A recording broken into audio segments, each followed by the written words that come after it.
Bos días a todos amigos dende o meu recuncho de Trevinga. Hoxe tócalle a quenda deste espazo na madrugada dende este paraíso a unha das persoas que máis coñece o sabor das tradicións desta nosa terra galega. Trátase de Carlos Xavier Ares Pérez, que no número 17 da nosa revista Nós, a xente do redor, regálanos un precioso traballo etnográfico titulado O lume de Castro Caldelas, no que nos mostra as tradicións en tempos do inverno. O lume de Castro Caldelas, tradicións andadora en tempos de inverno. Entre miradores, fervenzas, cañóns, ríos e regatos, érguese unha das altitudes máximas que superan os 1200 metros a historia da vila de Castro Caldelas. A torre do seu castelo medieval convértese nunha atalaya privilexiada dende que a disfrutar da paisaxe do macizo central ourensán, que nesta zona bañan as augas dos ríos Edo e Siru.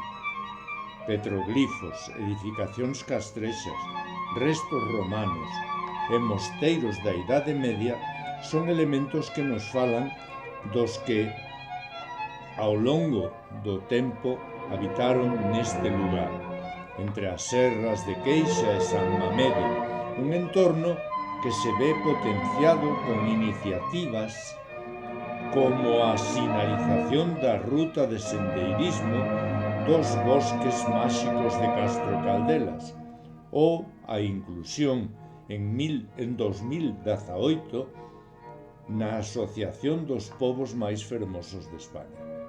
Visto isto, podemos dicir que terra, auga e aire son os tres primeiros elementos que un pode percibir na súa máxima expresión cando chega ao lugar.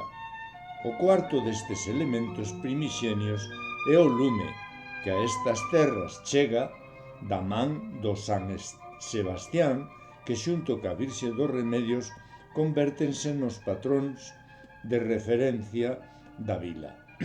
Noutras aldeas, como en Santa Tegra, renden culto cada primeiro domingo de agosto á Virxe da Luz, coa tradicional danza das cocas que, segundo contan, foi traída dende México por un emigrante retornado que quixo agradecerlle á Virxe que tuvese sandado a cegueira da súa filla.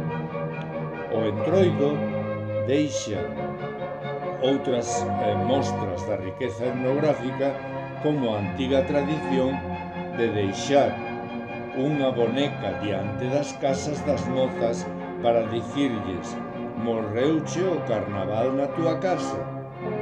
As aparicións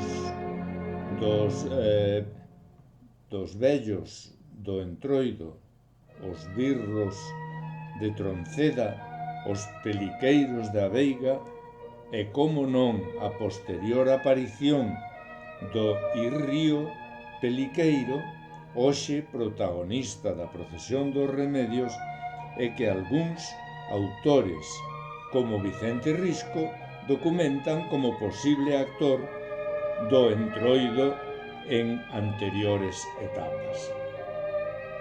Se seguides ca vosa revista nas mans co resto do artigo, vos aseguro que non vos pesará. Grazas, Carlos Xavier.